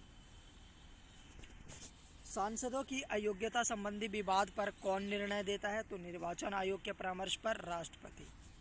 संसद द्वारा किस व्यक्ति को चुनाव लड़ने के लिए अयोग्य करार दिया जाता है? ऐसा व्यक्ति जो न्यायालय द्वारा अपराधी घोषित किए गए हों। यानी कि उन व्यक्तियों को जो न्यायालय द्वारा अपराधी घोषित किया गया हो, उनको जो है चुनाव आयोग चुनाव लड़ने के लिए अयोग्य करार कर सकता है। भारत में मताधिकार और निर्वाचित होने का अधिकार किस प्रकार का अधिकार है, तो ये है विधिक अधिकार। ये इम्पोर्टेंट है, इसको ध्यान रखिएगा। राजनीतिक दलों को सर्वप्रथम संवैधानिक मान्यता किस वर्ष प्रदान की गई, तो 1985 में। अनुपातिक प्रतिनिधित्व की आवश्यकता किस देश में नहीं होती है, जहां द्विदलीय प्रणाली प्रचलित हो। दिनेश गोस्वामी समिति का संबंध किससे है, तो लोकसभा के चुनाव के सरकारी निधियन से। किसी भी राजनीतिक दल को मुख्य विपक्षी दल की मान्यता प्राप्त करने हेतु तो उसके पास सदन के कम से कम 10% सदस्य होने चाहिए। अगर किसी भी दल को विपक्षी दल का जो मान्यता प्राप्त करना है, तो उसके लिए कम से कम सदन के 10% सदस्यों का समर्थन होना चाहिए, तभी वो विपक्षी दल के रूप में बैठ सकता है। निर्वाचन आयोग को किस वर्ष 3 सदस्यीय आयोग बनाया गया, तो ये बनाया गया 1989 में पहले, उसके बाद में फिर इसको 2 सदस्य बना दिया गया, लेकिन 1993 में फाइनली इसको 3 सदस्य बना दिया गया। दल बदल निरोधक अधिनियम कब पारित किया गया, तो ये 15 फरवरी 1985 को। निर्वाचन प्रक्रिया का आरंभ राष्ट्रपति द्वारा जारी की गई अधिसूचना से होती है। यह अधिसूचना जनप्रतिनिधित्व अधिनियम 1951 की धारा 14 के अंतर्गत जारी की जाती है। तो ये था हमारा निर्वाचन आयोग से संबंधित। अगला है हमारा प्रमुख आयोग, इम्पोर्टेंट कमीशंस, और कौन कौन से इम्पोर्टेंट कमीशंस हैं जो हमारे भारत में काम कर रहा है अभी। तो देखते हैं। सबसे पहले राष्ट्रीय मानव अधिकार आयोग, नेशनल ह्यूमन राइट कमीशन अधिनियम 1993 के अनुसार किसे इस आयोग का अध्यक्ष बनाया जा सकता है, तो भारत के सेवानिवृत्त मुख्य न्यायाधीश को। और ये जो मानव अधिकार आयोग है, राष्ट्रीय मानव अधिकार आयोग, इसको कहा जाता है बिना दांत वाला शेर। ठीक है, यानी कि जो ये कह तो सकता है कि आप ये काम मत करो या फिर ये काम गलत है, लेकिन उस गलत काम के लिए पनिशमेंट जो है वो राष्ट्रीय मानव अधिकार आयोग नहीं दे सकता है, क्योंकि इनके पास वो अधिकार नहीं है। इसी वजह से इनको बिना दांत वाला शेर भी कहा जाता है। भारत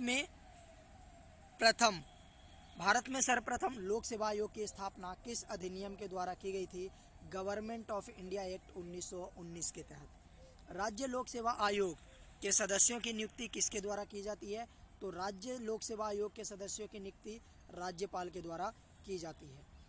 भारतीय प्रशासनिक सेवा IAS और भारतीय पुलिस सेवा IPS को समाप्त करने की सिफारिश किस आयोग ने की थी, तो ये किया था राजमन्नार आयोग ने। संघ लोक सेवा आयोग की प्रथम महिला अध्यक्ष कौन थी, तो रोज मिलियन बैथ्यू। मानव अधिकार आयोग किस प्रकार की संस्था है, तो ये गैर संवैधानिक संस्था है। अगर हम बात करें राष्ट्रीय मानव अधिकार आयोग की संरचना की, तो इसका अध्यक्ष जो होता है उच्च न्यायालय का सेवानिवृत्त मुख्य न्यायाधीश या उच्चतम न्यायालय का सेवानिवृत्त न्यायाधीश जो है इसका अध्यक्ष होता है। इसके सदस्य 3 सदस्य होते हैं।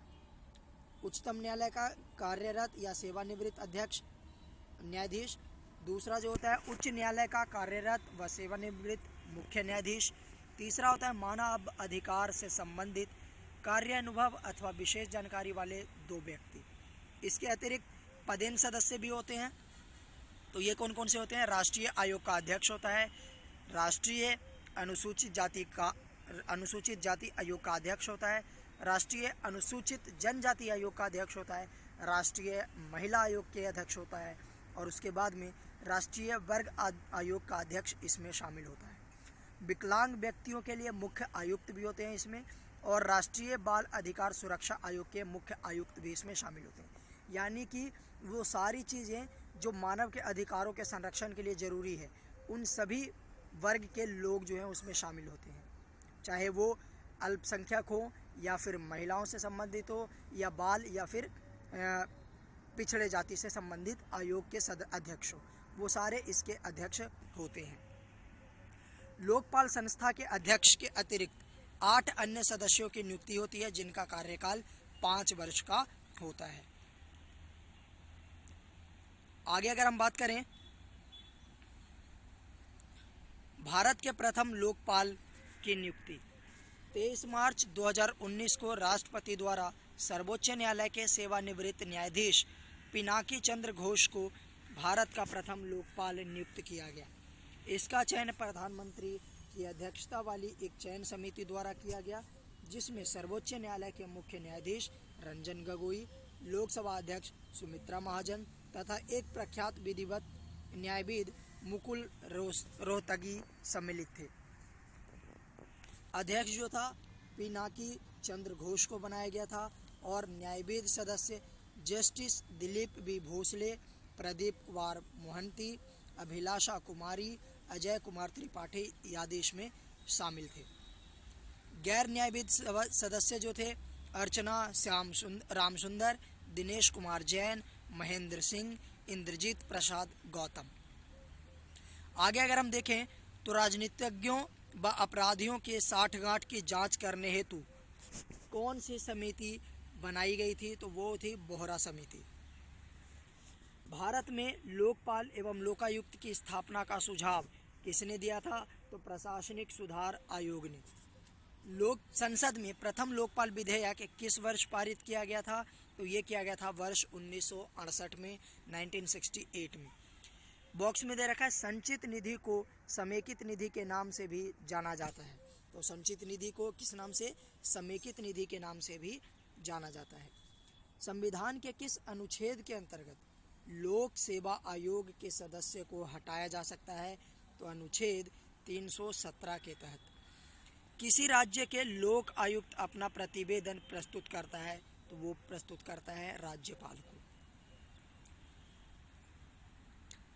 राज्य मानवाधिकार आयोग का अध्यक्ष कौन होता है, तो उच्च न्यायालय का सेवानिवृत्त मुख्य न्यायाधीश। उत्तर प्रदेश लोक सेवा आयोग यूपीपीसीएस के व्यय किस निधि पर भारित होता है, राज्य की संचित निधि पर। जितने भी स्टेट लेवल के राज्य सेवा आयोग हैं, राज्य लोक सेवा आयोग, उनका जो व्यय है वो सारे राज्य की संचित निधि पर ही धारित होता है। लोक सेवा आयोग के एक अध्यक्ष के अतिरिक्त 10 लोक सेवा आयोग में एक अध्यक्ष के अतिरिक्त 10 अन्य सदस्य होते हैं। वर्ष 1926 में ली आयोग की अनुशंसा पर सर्वप्रथम लोक सेवा आयोग की स्थापना की गई थी। तो ली आयोग 1926 में इसी के अनुशंसा पर लोक सेवा आयोग की स्थापना की गई थी। चलिए हम अपना अगला टॉपिक देखते हैं, राज्य भाषा यानी कि ऑफिशियल लैंग्वेज।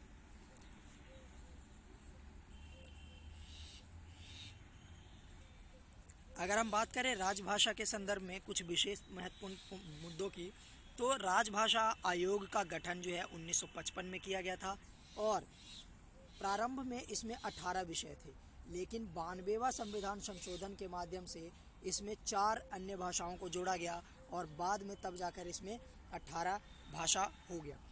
हालांकि इसमें जो राजभाषा है, भारत की राजभाषा हिंदी को राजभाषा घोषित किया गया और भारत में कोई राष्ट्रीय भाषा नहीं है, इस बात को ध्यान रखिएगा। तो चलिए देखते हैं हम इसके बारे में और इम्पोर्टेंट चीज़ें।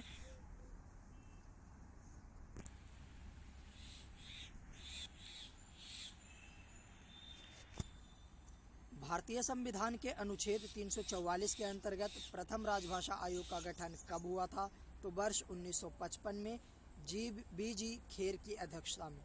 8वीं अनुसूची में 4 भाषाएं किस संविधान संशोधन द्वारा जोड़ी गई, जिससे उनकी संख्या बढ़कर 22 हो गई, तो संविधान संशोधन 92 के अनुसार इसको जोड़ा गया।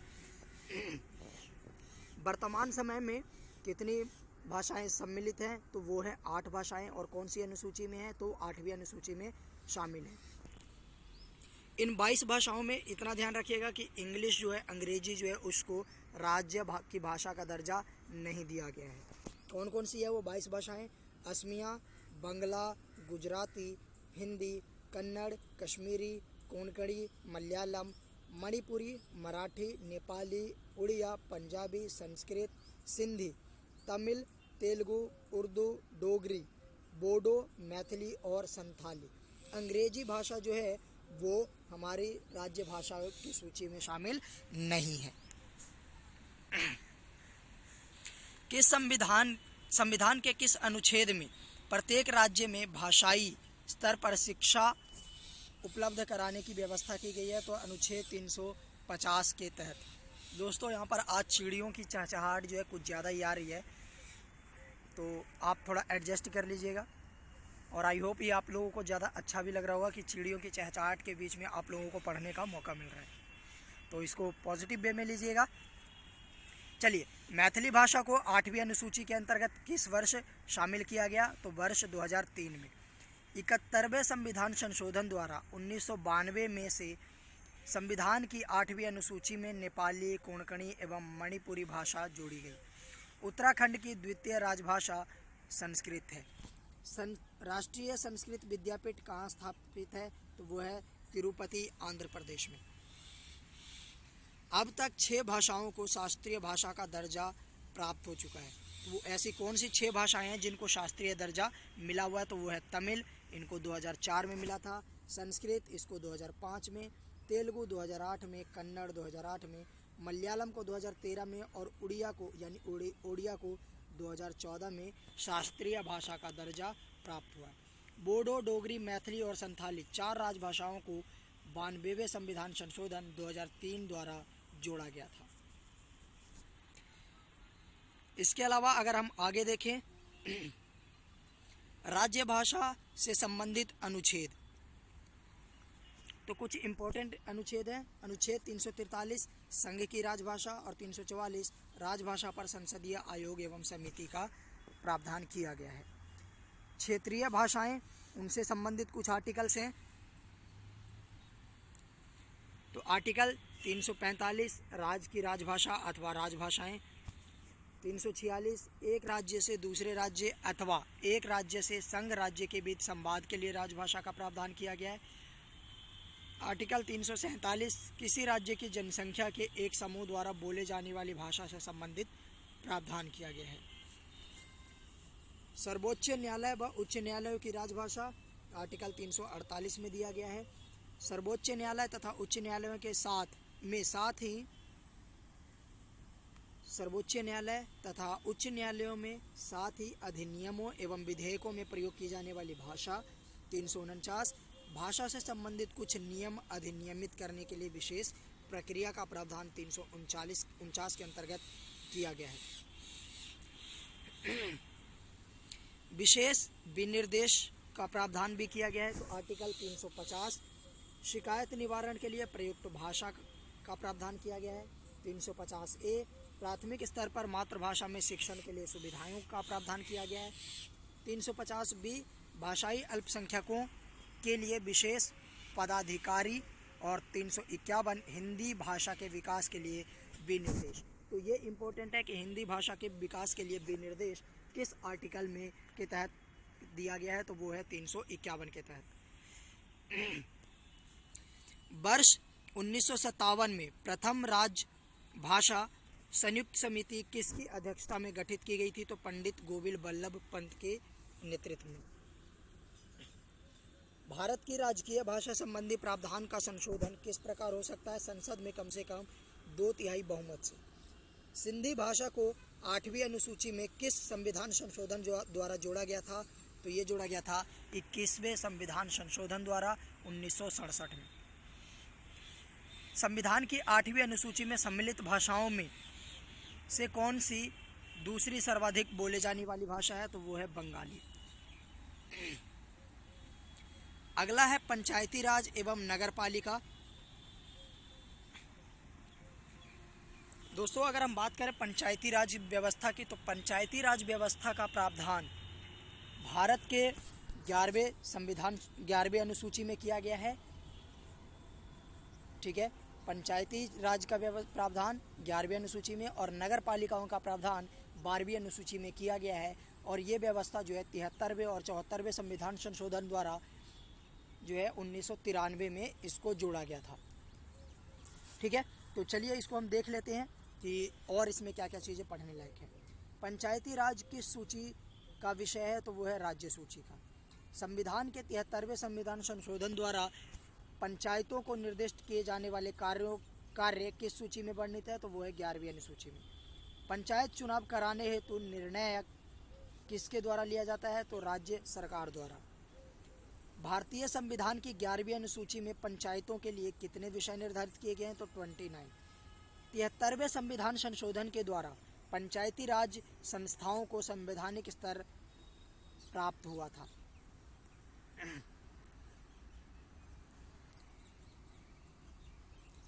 पंचायत चुनाव कितने अंतराल पर होते हैं? तो प्रत्येक 5 वर्षों में। किस अनुच्छेद के अंतर्गत पंचायतों को संवैधानिक दर्जा प्रदान किया गया है? तो आर्टिकल 243 के अंतर्गत।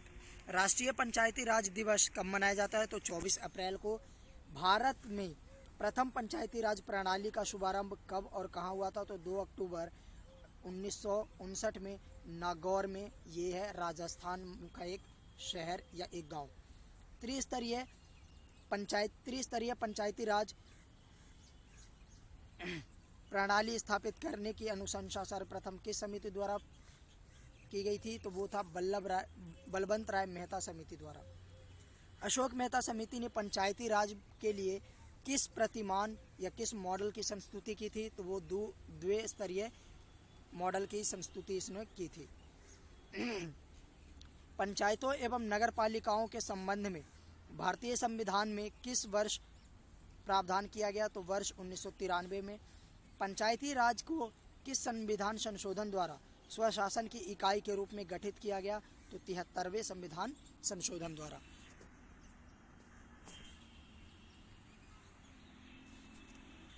नेक्स्ट देखते हैं, बॉक्स में दे रखा पंचायती राज व्यवस्था से संबंधित कुछ समितियां, और ये समितियां कब कब आई इसके बारे में बताया गया। तो बलवंत राय मेहता समिति का गठन जो है 1957 में किया गया। अशोक मेहता समिति 1977 में, जी.बी. राव समिति 1985 में, पी.एल. सिंघवी समिति 1986 में, संथानम समिति 1962 में और सादिक अली समिति 1964 में इनका गठन किया गया, जिन्होंने पंचायती राज व्यवस्था के संदर्भ में अपने महत्वपूर्ण सुझाव प्रस्तुत किया। पंचायती राज को संवैधानिक स्थिति प्रदान करने के लिए की संस्तुति किस समिति द्वारा दी गई? तो एल.एम. सिंघवी समिति द्वारा सर्वप्रथम पंचायती राज व्यवस्था को जो है वो संवैधानिक स्थिति प्रदान करने की अनुशंसा की गई। किन राज्यों में पंचायत समितियों तथा जिला परिषदों को भी करारोपण की शक्ति दी गई है? तो गुजरात, महाराष्ट्र एवं राजस्थान में। ब्लॉक स्तर पर पंचायत समिति का क्या स्वरूप है? तो प्रशासनिक प्राधिकरण। पंचायती राज का प्रधान लक्ष्य ग्रामवासियों में शक्ति का विकेंद्रीकरण तथा लोगों को विकास मूलक प्रशासन में भागीदारी के योग्य बनाना है। यह लोकतांत्रिक विकेंद्रीकरण को प्रोत्साहित करता है।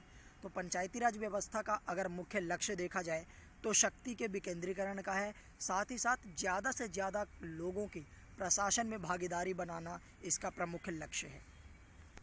यदि पंचायत भंग होती है तो कितनी अवधि के भीतर निर्वाचन करना अनिवार्य है? तो वो 6 महीने के अंदर। पंचायतों में किन वर्गों के लिए आरक्षण का प्रावधान है? तो महिलाओं के लिए, अनुसूचित जातियों और अनुसूचित जनजातियों के लिए।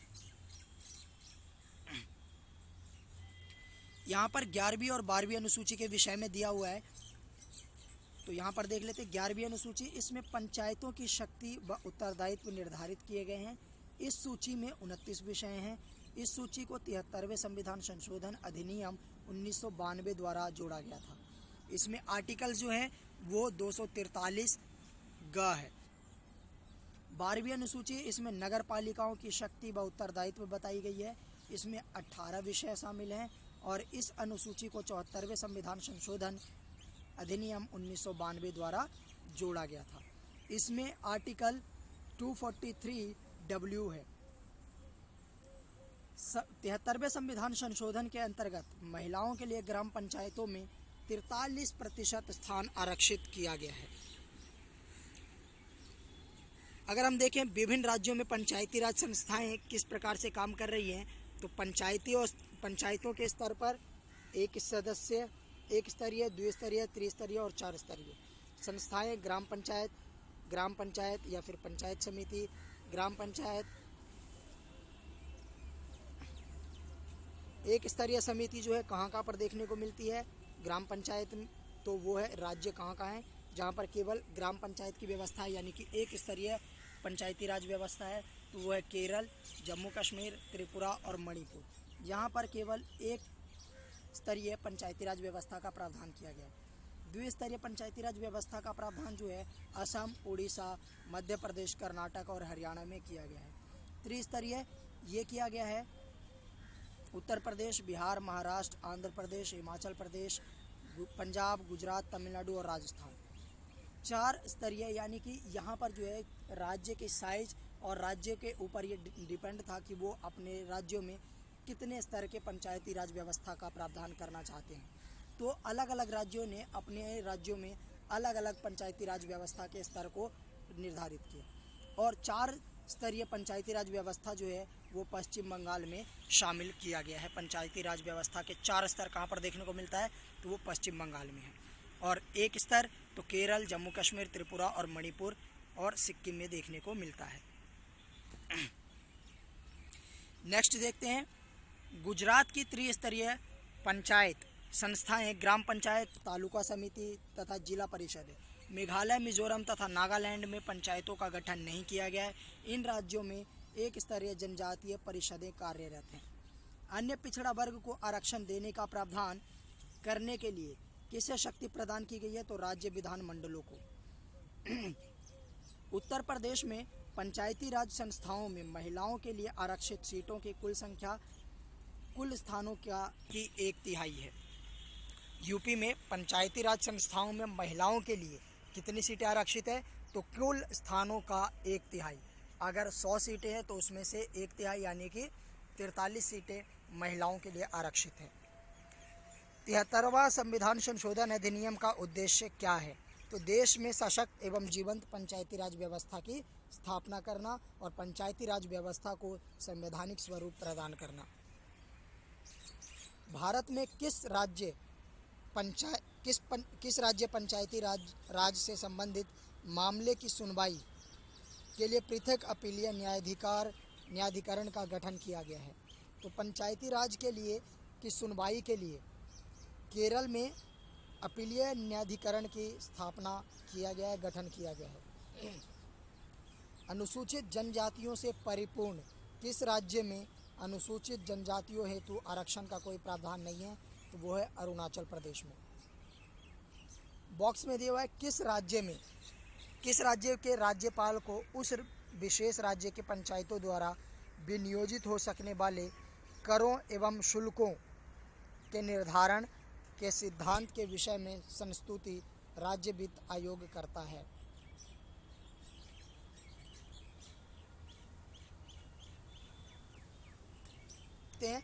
नगरपालिका किस संविधान संशोधन से संबंधित है, तो वो है 74वां संविधान संशोधन अधिनियम। 73वें संविधान संशोधन किस व्यवस्था को प्रोत्साहित करता है, तो स्वशासन की व्यवस्था को, यानी कि पंचायती राज व्यवस्था को।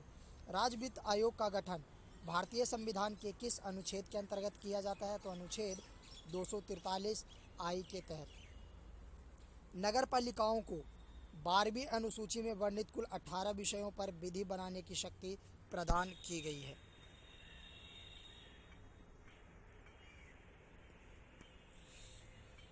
आगे देखते हैं पंचायती समिति के सदस्य किस चुनाव पद्धति से चुने जाते हैं, तो ये जनता द्वारा प्रत्यक्ष रूप से चुने जाते हैं। किसी भी बीपीएल परिवार के वयस्क सदस्य महात्मा गांधी ग्रामीण राष्ट्रीय गारंटी अधिनियम के अंतर्गत लाभ प्राप्त करने का पात्र होता है, यानी कि मनरेगा के तहत रोजगार प्राप्त करने का अधिकारी होता है कोई भी वयस्क व्यक्ति। महात्मा गांधी राष्ट्रीय ग्रामीण रोजगार गारंटी योजना के आयोजन, बनाने, संपादन करने व क्रियान्वयन का उत्तरदायित्व किसका है, तो यह है ग्राम पंचायतों का। भारत के किस राज्य में पंचायतों में अल्पसंख्यकों के लिए आरक्षण प्राप्त है, तो आंध्र प्रदेश में। पंचायती राज से संबंधित समितियां हैं, कौन कौन सी समितियां हैं, तो समिति का नाम यहाँ पर दे रखा है और अध्यक्ष दे रखा है। पंचायती राज संस्थाओं के अधिकारों तथा प्रकार्यों के हस्तांतरण के लिए गठित टास्क फोर्स, ललित माथुर इसके अध्यक्ष थे और 2001 में इसका गठन किया गया था। निम्नतम स्तर पर नियोजन के लिए गठित विशेष समूह, इसके अध्यक्ष बी रामचंद्रन, 2005 में इसका गठन किया गया था। जिला स्तर योजना नियोजन की नियमावली तैयार करने का कार्यदल श्रीमती राजबंत संधू जो हैं इसके अध्यक्ष रहे हैं और 2008 में इसका गठन किया गया था। DRDA जिला ग्रामीण एजेंसी के पुनर्गठन के लिए गठित समिति बी रामचंद्रन, 2010 में इसका गठन किया गया। आम वस्तुओं एवं सेवाओं की कुशल आपूर्ति के लिए पंचायतों के उत्तोलन की विशेषज्ञ समिति मणिशंकर अय्यर द्वारा इसका गठन और 2012 में इसको गठित किया गया था। आज का जो हमारा लास्ट टॉपिक है संविधान संशोधन, इसका जो इसके बाद हमारा जो है पॉलिटी का चैप्टर ख़त्म हो जाएगा और इसके बाद आप बताना मुझे कि कौन से चैप्टर पे आप वीडियो चाहते हैं और किसके PDF आपको चाहिए, तो आप वो मुझे बताइएगा कमेंट करके, ताकि मैं उसी पे अगला वीडियो जो है वो लेकर आऊँ। तो चलिए शुरू करते हैं संविधान संशोधन से संबंधित महत्वपूर्ण चीज़ों को। आपको पता होगा कि संविधान संशोधन की प्रक्रिया दक्षिण अफ्रीका के संविधान से लिया गया है और ये संविधान में संशोधन जो है आर्टिकल 368 के तहत किया जाता है। तो चलिए हम इसको आगे देखते हैं। संविधान संशोधन का प्रावधान किस अनुच्छेद के अंतर्गत किया गया है, तो आर्टिकल 368 के तहत। भारतीय संविधान में संशोधन के लिए संसद के किस सदन में विधेयक लाया जाता है, तो दोनों सदनों में लाया जा सकता है, लोकसभा या राज्यसभा में। परंतु अगर धन विधेयक होगा तो वो केवल लोकसभा में ही उसको लाया जा सकता है। किस संविधान संशोधन को लघु संविधान कहा जाता है, तो ये 42वें संविधान संशोधन को मिनी कॉन्स्टिट्यूशन भी कहा जाता है, यानी कि लघु संविधान के नाम से भी जाना जाता है।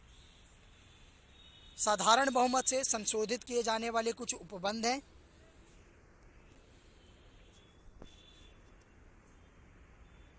दो, 3 व 4 संसद को विधि बनाने का यह अधिकार देते हैं कि वह भारतीय संघ में नए राज्यों को शामिल कर सके तथा राज्यों की सीमा परिवर्तन द्वारा नए राज्यों का निर्माण कर सके। तो ये साधारण बहुमत से जो भी संशोधन किया जा सकता है उसकी सूची दी गई है कि कौन कौन से ऐसे विषय हैं जहां पर साधारण बहुमत के माध्यम से संशोधन किया जा सकता है। तो नए राज्यों को शामिल करना, उसके सीमा में परिवर्तन और नए राज्यों का गठन जो है साधारण बहुमत के आधार पर किया जा सकता है। अनुच्छेद 75, 97, 125, 165, 221 द्वितीय अनुसूची में परिवर्तन की अनुमति देती है। अनुच्छेद 105 क्लॉज 3 संसद द्वारा पारित किए जाने पर संसदीय विशेषाधिकारों की व्यवस्था करता है। अनुच्छेद 106 संसद द्वारा पारित किए जाने पर संसद सदस्यों के वेतन एवं भत्तों की व्यवस्था करता है। अनुच्छेद 120 संसद द्वारा किसी नई व्यवस्था के ना किए जाने पर 15 वर्षों के अंतराल अंग्रेजी को संसदीय भाषा के रूप में छोड़ने की व्यवस्था करता है। अनुच्छेद 124 इसमें यह व्यवस्था है कि संसद द्वारा किसी व्यवस्था के ना होने तक उच्चतम न्यायालय से में 7 न्यायाधीश होंगे।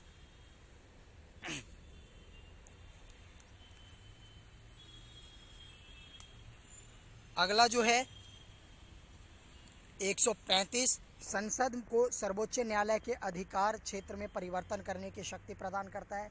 तो अगर संसद के अधिकार क्षेत्र में शक्ति की परिवर्तन की बात है तो वो किस आर्टिकल के तहत है, तो वो है आर्टिकल 135 के तहत।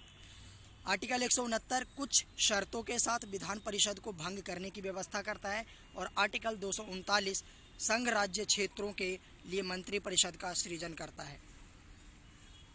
आगे अगर हम बात करें तो दिल्ली राष्ट्रीय राजधानी क्षेत्र किस संविधान संशोधन द्वारा बना, तो ये 69वें संविधान संशोधन द्वारा राष्ट्रीय राजधानी दिल्ली का गठन किया गया। 99वां संविधान संशोधन विधेयक किससे संबंधित है, तो राष्ट्रीय न्यायिक नियुक्ति आयोग के गठन से। भारतीय संविधान के में 9वीं अनुसूची कब जोड़ी गई, तो ये प्रथम संविधान संशोधन द्वारा 1951 में जोड़ा गया और इसमें जो है भूमि सुधार से संबंधित मामले को शामिल किया गया है। 86वें संविधान संशोधन 2003 द्वारा शिक्षा के अधिकार से संबंधित अनुच्छेद 21A संविधान में जोड़ा गया था। चलिए, संविधान का 86वां संविधान संशोधन संबंधित है। तो ये किससे संबंधित है? तो ये है 6 से 14 वर्ष के बच्चों के लिए निःशुल्क और अनिवार्य शिक्षा से। विधानसभा तथा लोकसभा के निर्वाचित सदस्यों के दल बदल पर 52वें संविधान संशोधन द्वारा प्रतिबंध लगाया गया है और दल बदल संबंधित कानून भारत के संविधान की अनुसूची 10 में उसका प्रावधान किया गया है। भारतीय संविधान का 79वां संविधान संशोधन संबंधित है। तो लोकसभा और राज्य विधानसभाओं में अनुसूचित जातियों तथा जनजातियों के आरक्षण से 1951 में प्रथम संविधान संशोधन किससे संबंधित था? तो कुछ राज्यों में किए गए कृषि व भूमि संबंधी विधेयकों के संरक्षण से, यानी कि भूमि संबंधी प्रावधान जो है वो उससे संबंधित है। संसद के दोनों सदनों द्वारा अलग अलग विशेष बहुमत से किस विधेयक का पारित होना आवश्यक है? संविधान संशोधन विधेयक का। संविधान संशोधन विधेयक के लिए संसद के दोनों सदनों में अलग अलग विशेष बहुमत का होना अति आवश्यक है। सर्वोच्च न्यायालय ने गोलकनाथ बनाम पंजाब राज्य विवाद में सर्वप्रथम संसद की संविधान संशोधन की शक्ति को सीमित किया। भारतीय संविधान के संशोधनों में से किस संशोधन द्वारा केंद्रीय मंत्रिमंडल का आकार लोकसभा के कुल सदस्य का 15% सीमित कर दिया गया? तो ये बहुत ज़्यादा इम्पोर्टेंट है, इसको आप ध्यान रखिएगा। 91वां संविधान संशोधन यानी कि 91वां। विशेष बहुमत और राज्यों के अनुसमर्थन द्वारा होने वाले संशोधन के अंतर्गत आने वाले विषय, तो वो कौन कौन से विषय हैं जो विशेष बहुमत और राज्यों के समर्थन, आधे से अधिक राज्यों के समर्थन पर उसमें संशोधन किया जा सकता है? तो राष्ट्रपति का निर्वाचन,